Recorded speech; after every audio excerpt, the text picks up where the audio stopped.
Hello guys! Eto na nga't nakapagluto kami ng proben dito sa Gabor mini rice cooker. Siyempre, ito ang gamit namin, mini rice cooker ng Gabor at onti lang yung mantika na ginamit namin kasi yan na lang natira. Pero akalain mong makakapag deep fry ka pa nga talaga dyan.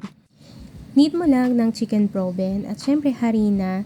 Dinagdagan namin yan ng frying mix para malasa. Pero ikaw na bahala sa mix. Tapos pag kumukulo na, pwede mo na rin siyang ilagay.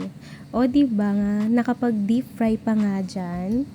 Grabe, maaamoy mo na talaga dito. Sobrang sarap. Nagugutom na rin ako dyan sa part na yan. At ayan na nga, malapit na maluto guys. Charan! Luto na siya, 'di ba? Hassle-free sa pagluto at kahit hindi ka na bumili sa labas dahil pwedeng-pwede mo nang gawin at lutuin sa bahay. 'Di ba? May sausawan pa nga.